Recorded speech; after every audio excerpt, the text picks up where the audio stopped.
Good day everyone.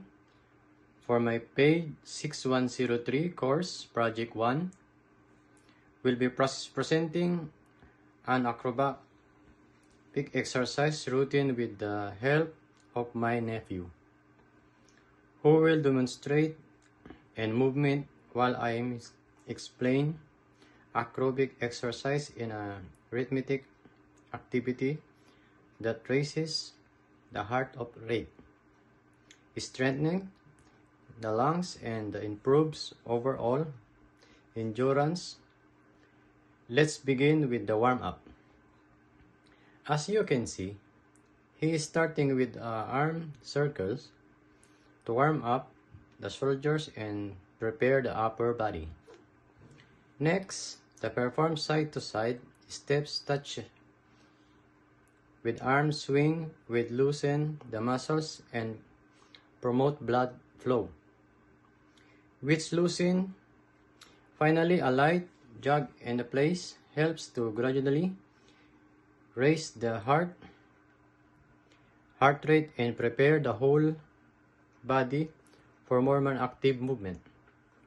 Now, we move on the main acrobatic routine.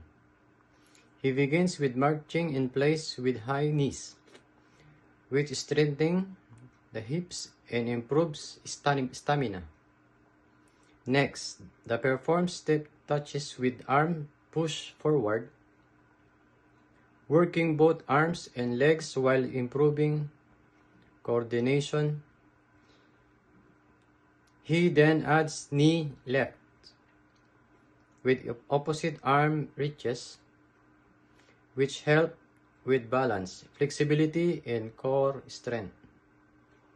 After that, he does jumping jacks and classic acrobatic movement that provides a full body workout and boosts cardiovascular endurance.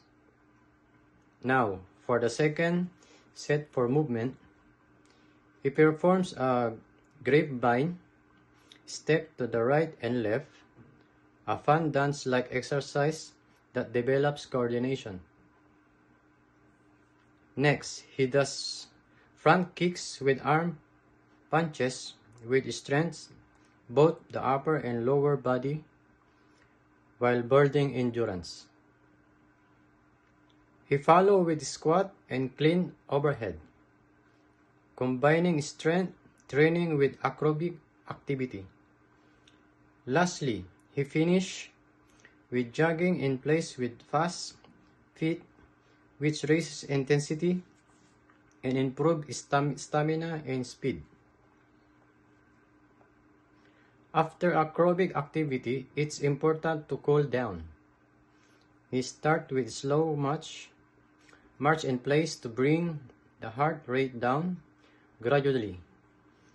Then he stretches his arm across the chest to relax upper body muscles. Next, he performs an overhead side strength to loosen the torso and improve flexibility.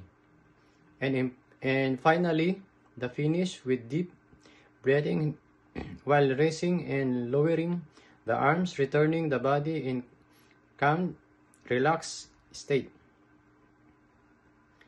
In conclusion, acrobatic exercise routines like this are simple, fun, and effective. They strengthen the heart and lungs, help manage weight, build stamina, and even reduce stress by releasing endorphins. By practicing acrobatic activity regularly, we can achieve healthier and more active lifestyle. Thank you for watching our demonstration.